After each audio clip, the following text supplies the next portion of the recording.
নতুন করে বুবাইয়ের বয়ানে আহিরকে অ্যারেস্ট করে ঈশার নাক কাটল পর্ণা। বিস্তারিত জানতে সঙ্গেই থাকুন, চ্যানেলটিকে সাবস্ক্রাইব করে রাখুন। ঈশা এবং আকাশদীপ ভৌমিক খুব ভালোভাবে কিন্তু সমস্ত প্ল্যান সাজায়।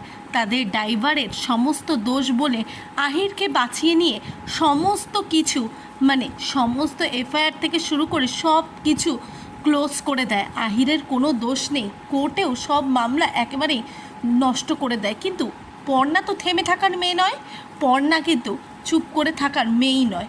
তার জন্য পর্ণা সমস্ত কিছু চিন্তা ভাবনা করে আবারও এই কেসটাকে রিওপেন করার জন্য নতুন একজন উকিলের কাছে যায় আর তার সাথে সমস্ত কথা বলে।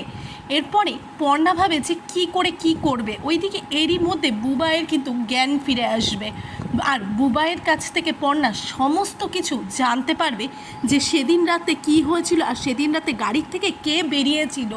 সেদিন যে আহির বেরিয়েছিল গাড়ির থেকে সেটা কিন্তু পর্ণা বুবাইয়ের মুখ থেকেই জানতে পারবে। তখন কিন্তু বুবাইকে বলবে যে বাবা তুই কি বয়ান দিতে পারবি, তখন কিন্তু বুবাই বলবে যে হ্যাঁ, সে কিন্তু অভিজিতের জন্য এটা করা তার কাছে কোনো ব্যাপারই না, তার যতই শরীরে কষ্ট থাকুক না কেন সে বয়ান দিতে যাবেই।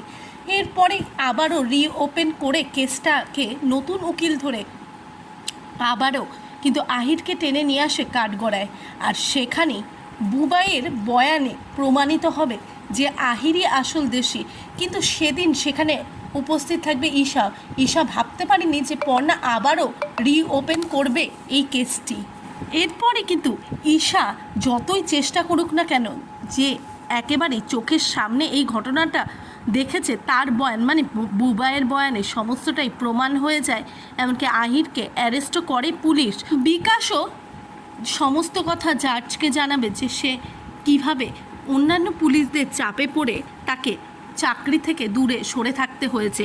সমস্তটা মিলেই কিন্তু পুলিশ এবং আহিরের দোষ প্রমাণিত হয়ে যাবে। এরপরে কি হতে চলেছে, তাহলে কি আকাশদীপ ভৌমিক প্রচণ্ড ক্ষেপে যাবে পর্ণার উপরে? পর্ণার কি কোনো ক্ষতি করবে? ওইদিকে ঈশাও কিন্তু কোনো কিছুই আটকাতে পারলো না। তাহলে শেষমেশ কি হতে চলেছে সেটি জানতে গেলে চোখ রাখতে হবে জি বাংলার পর্দায়। আর এই বিষয়ে আপনাদের কি মতামত প্লিজ কমেন্ট বক্সে কমেন্ট করে জানান।